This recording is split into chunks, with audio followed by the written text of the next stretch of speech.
Hey everyone, welcome back. So if you watched the last video, I was talking about the next thing I need to do is get a motor mount built for this front area here, right down in here. The other two motor mounts on the 3.4 and 3.1 all line up pretty decently, but the front one you need to custom make, which a lot of guys have done this swap before, and most people just end up making them their own. I have seen guys buy some pre-made ones from a couple of different people out there. If you saw the last video, you also seen that I had a plate mounted to the side of the block down here, and that my brother Dan made up for me before we put the engine in. And so now I've got a problem where I don't weld. I don't have the welding skills that my brother has, and he can't really bring his welder to me, and this car is obviously not movable. So I needed to figure out a way to get dimensions to him on how to make this work. So my solution for that was a wooden motor mount. So basically, this bolts to the side of the block there, and that will bolt to the front rubberized motor mount in the front beside the radiator on these cars.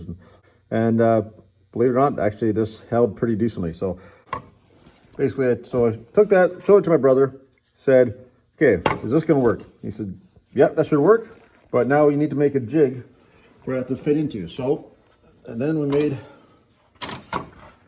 this thing, and basically made this to bolt in, fit in there.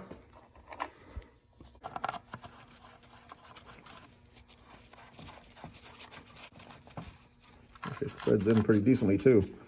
And then we bolt holes on top here. And I actually did have this all bolted down, as you can see by the marks on the wood there. So we took that all lined up. Basically made a little jig for that. Then we took it over to my brother, and this is what he's got for us. And he's all worried about it not being looking pretty or anything, but I don't even care. It's got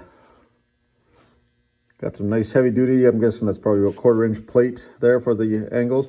We took that first plate we made, and we got that tacked onto the back of this thing. This thing isn't done yet. It's all just mocked up basically for now. It's just tacked together to see if it'll fit in there. Now, I don't think it's gonna fit in just the way it is right now, because I think I'm gonna have to probably notch it a little bit here. Because if you see this piece, I'll take these bolts back out again here. I think it's gonna need some trim up at the top, like I was saying, because the holes where this one is, you can see they don't quite line up the same. The thickness is about the same there. That thickness is about the same, but the holes are down here. So that pushes that whole thing up there. But this thing does fit into the jig. Let's see if I can do this one-handed again. It does fit in there, but because we've got this piece on the bottom, it makes it a little bit harder to put in there, but trust me, it fits.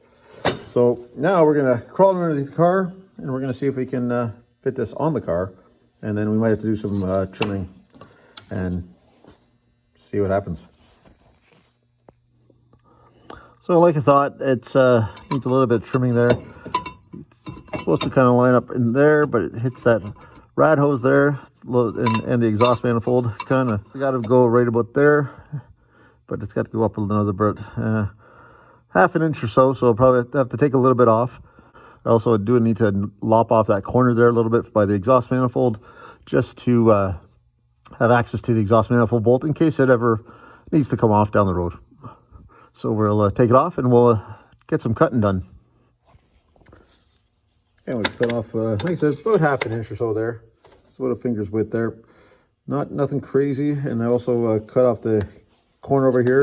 All I did on that was I just matched the corner I'd cut off on the previous plate to clear that exhaust manifold stud there. So we'll get back underneath the car, and we'll see if this thing will bolt into place properly now.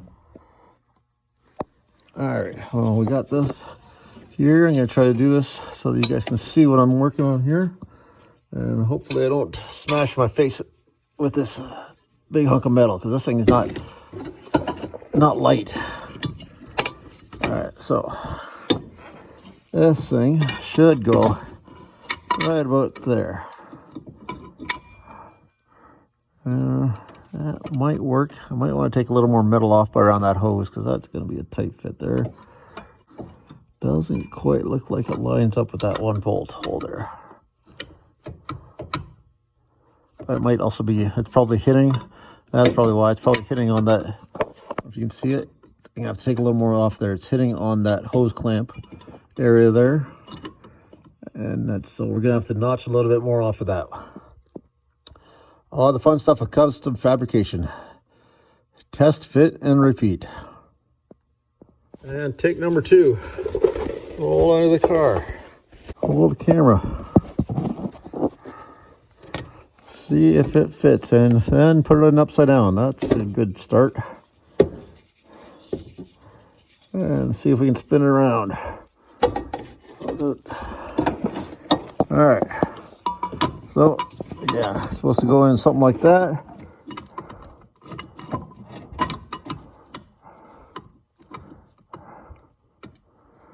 Yeah.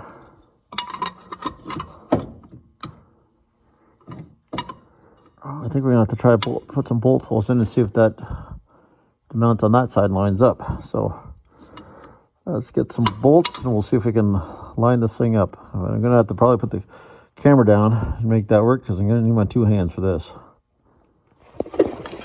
And we have success. Hopefully you can see that, but we gotta tighten up some bolts here. I think she's gonna work. Get that tightened up, and I'll show you what this thing looks like.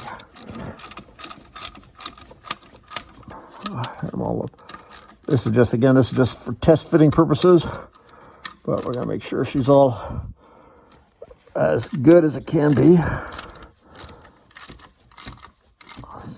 Sorry if I sound like I'm a little bit loud. I got literally the camera sitting right in my face here, so just not a lot of room to work. All right, got all those tightened up, and that's what we got. So I'll probably notch out a little bit more around that rad hose. Come around this side, show you what it looks like. There's the bolts going through the rubber mount. See if I can, there. I probably get some. I can just put nuts on this side with lock washers, or maybe get Dan to weld in the actual nuts there. But that lines up nicely. Like I said, the hose there, she's a little bit tighter than I want it to be right there, so I'll probably notch that out a little bit. If you could see it, see if I can get a picture of this. That's the water pump pulley there. She's rides on the back side of the belt, so that's not going to be an issue there. I could notch out the top of them, that metal there a little bit if I really wanted to, but she's going to be clearance just fine. So I think that'll work. Again, in the way this motor shifts with it under torque, it's going to pull up on that motor mount. So this should be no problem. We'll get take it back off again, do all the final welding on it, paint it up, make it nice and a little bit prettier looking. Don't really care, because if it holds, it's all I care about. We'll take her off. I'll send her over to Dan next.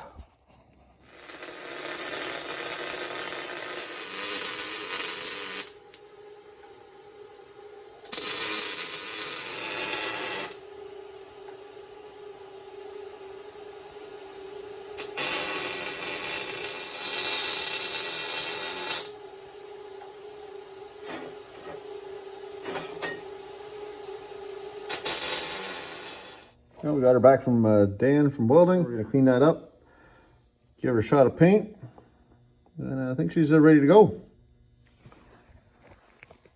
So I couldn't find my black paint, but I did have some of this kind of bronze metallic kind of paint laying around. So hopefully that holds up. Again, I think it looks pretty nice. It's nothing.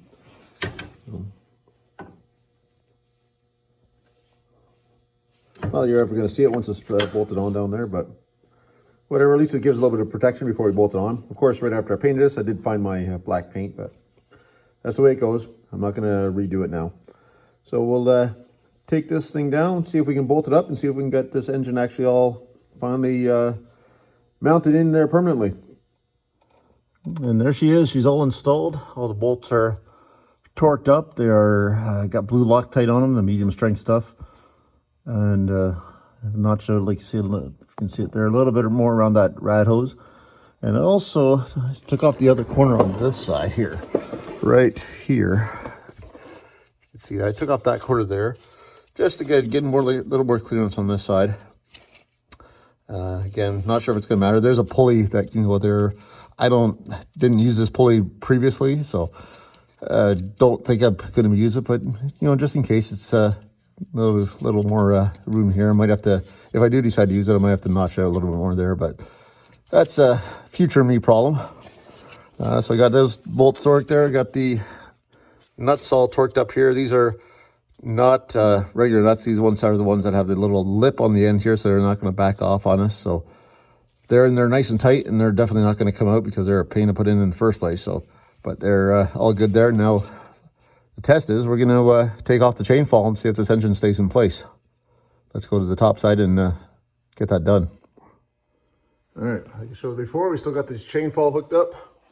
We'll start lowering it down and see if everything holds up in the way it's supposed to. So let's see if I can do this the right way and one-handed.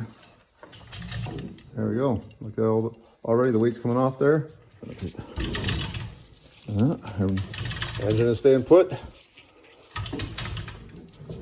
Looking good. There we go.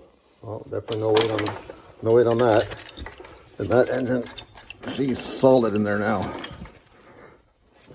Beautiful. I'll take the chains off here and I'll show you what it looks like when I got the chains off. And she is finally being supported all by itself. No more chain fall in the way. This is what that mount looks like from the top side here. Can't really see it too much, but that's that hose I was talking about underneath the car. And if you guys have noticed any aluminum shavings around here, and still need to do some cleanup here, because as a side note to this video, if you're doing a 3400 swap in a Cavalier, don't use the 3.1 front timing cover, because the power steering pump doesn't fit properly then. So this works now, but this is a power steering pump, the actual pump from the 3.1, the reservoir for the 3400, front timing cover from the 3.1, which does fit, but you got to drill it a couple of the holes a little bit bigger because a couple of mounting bolts are bigger around the water pump. But what doesn't, because this portion here is thicker on the 3.1 cover than it is on the 3400, the pumps don't fit the same and they don't have the same alignment. So then this thing comes too tight right in here, and I had to do a little bit of massaging in there to get everything to fit. That also goes for the actual pump. The actual pump touches down here. So I had to take a little bit of material off on both there and there. It all is in there now and all working now. It are lined up properly now. But yeah, it was not a fun job for that. So now I had to do a bunch of grinding on it and get the pump to fit. But it's all in there now. So just as a heads up, if you are doing this swap down the road for any future guys taking on this this job. But that's how I went from wooden motor mount to having a nice beefy hunk of metal down there. And hopefully I never snap that. I hope you guys enjoyed the video. If you haven't already, if you don't mind subscribing, I really appreciate it. We've just got over 400 subscribers, so thank you very much for those that have subscribed. Thanks again, guys, for watching. I do appreciate that. Have a good one. We'll see you later. Bye-bye.